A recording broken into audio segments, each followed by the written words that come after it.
All right, so we're going to dive into 4 mindset shifts to help you with signing online clients, because I believe that actually building an online coaching business is half strategy and tactics, and then half how we think, how we behave, our internal dialogue, right? And if we can get this bit over here figured out, then that's going to impact the business and also just make the strategies and tactics work better. And so inside this video, we're going to dive into really 4 mindset shifts that I made personally. And these are mindset shifts that I help my clients make in order for them to make more online sales. So let's get into it.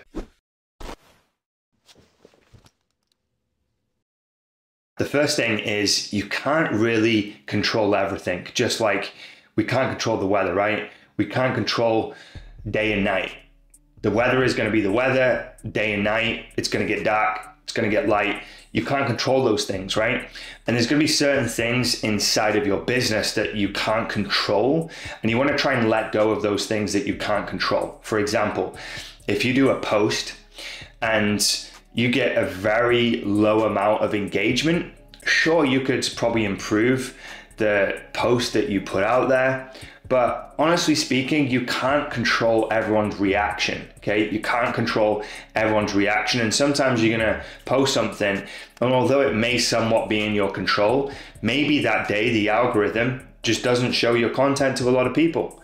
Maybe that day, it just doesn't resonate with the audience because they're in a different mindset, right? And there's gonna be certain things that you can't control. And what I'm trying to say with this is you don't wanna take everything personally. Also, if let's say you get on a call with someone and they decide not to go ahead, it might not be down to you, what you have to offer, or even your process, or even your price. Sometimes it's just them. They don't believe that they can follow the program and get results. And so actually it's them that's holding this sale up or holding this process up. It's not something that necessarily you've done, and it's not necessarily something you can even control. Sure, you can probably coach that person to believing that they're going to be able to follow the program or get a result, but in reality, sometimes you just can't control things, especially people. And sometimes you're going to send out messages and you can't control whether they're looking for an online coach or looking for help with their health and fitness, but you send that message, they blank you, and you think, oh, it doesn't work. Yeah, maybe, but there's certain things you can't control. You can't control if they're looking for an online coach. You can't control if they're essentially wanting to make a change. And so the more that you actually let go of things, and the more you go, okay, actually, there's certain things I can't control here. I'm gonna do my best to do the best quality work, put out the best quality content, get best at my skills, or improve my skills to give me the best odds of succeeding. But sometimes things are just not gonna play out the way I expected because there's certain things outside of my control. It's gonna put you in a place of ease, and if it puts you in a place of ease, you're gonna be able to be more consistent, versus if you're letting everything dictate your emotions and how you feel, and you're taking everything personally. In my opinion, that's a recipe for disaster and a recipe for failure. Now, I want you to think about a roulette table, right? I went to Vegas not long ago, and we went to the Bellagio Hotel. And inside the Bellagio Hotel, there's casinos everywhere, right? And there's roulette tables everywhere.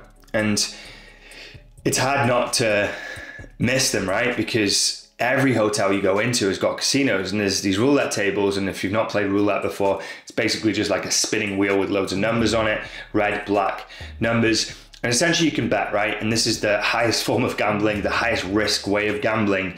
But let's just say you placed a single bet and they spun the wheel, okay? There's a certain probability that you have of winning based on the fact that you put one bet on, and also based on the fact that you maybe chose a specific number or you chose black and red, right? There's gonna be odds. Now, if I was sat at the roulette table with you and I decided to put down 5 bets on the same wheel and you only put 1, who do you think is going to have the highest probability of winning at the roulette table? Sure, I'm going to probably lose more money, but in that moment, I have a higher probability. And when it comes to actually online sales and winning more business, a lot of the time it's down to the amount of offers that you make, right? And so if you want to increase the amount of sales you're making and clients you're impacting, it's often going to be correlated, if not always correlated, to the amount of offers that you're putting out there.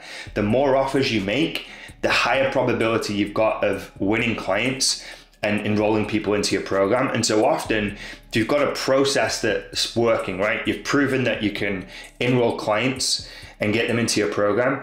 All you need to do right now is increase the amount of offers that you're making. And if you increase the amount of offers that you're making, as a byproduct, they're going to then enter that process that's proven of enrolling clients, and you're going to get more clients.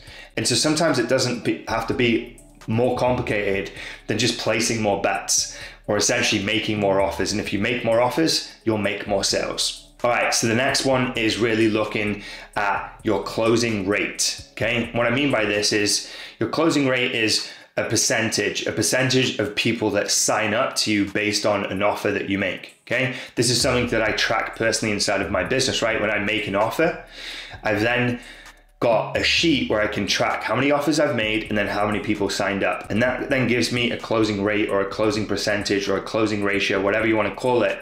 And you want that number to be 30% or more. And that would mean essentially 1 in 3, for example, say yes, okay? But if you're lower than 1 in 3, then the mindset that I would be leading with is, okay, there's work to be done here. I've got room for improvement. I can definitely do more to improve my process, whether that's what you're doing before the call, what you're doing on the call, how you're showing up to the call, and the offer you're actually making, and maybe even the guarantees that you're offering to people at the end of the call to make them comfortable saying yes. Because I looked at my sheet before we dived on, and right now mine's at 57%, okay? So 57%, that means 1 in 2 people say yes when I make an offer. And the reason for that is obviously I've been doing this a long time, and I've got great content before people get to the call. I've got a great process leading up to the call. I've got a great sales process in place because I've been doing this for so long, and I've got some great guarantees in place for people who want to work with me to make them feel very comfortable signing up. But if you're at 30% or less, you also have the opportunity to get yourself up to 35, 45, 50, 55 or 57 like I am. I do have some clients that are in that 40, 50, 60% range of closing rate, right? And so if you're below 30%, that's an opportunity, not a problem. It's an opportunity for you to then improve your skills, and as a byproduct, improve your velocity and quantity of sales. All right, the final one, and this is a good one, right? I want you to think about Connor McGregor. I want you to think about Tiger Woods. I want you to think about Michael Jordan. Think about these top level athletes, okay? Now think about Connor, for example. Does Connor walk into the UFC ring and think, I'm gonna fail, I'm gonna get beat, right? I'm gonna get destroyed? I don't think so, right? Does Tiger Woods go onto the golf course and as he's about to swing think, I'm not gonna make this, it's gonna land in the water, I'm not gonna putt this? I don't think so. Do you think when MJ walked on the court, he believed that they were gonna lose or he was gonna miss his dunk? I don't think so, right?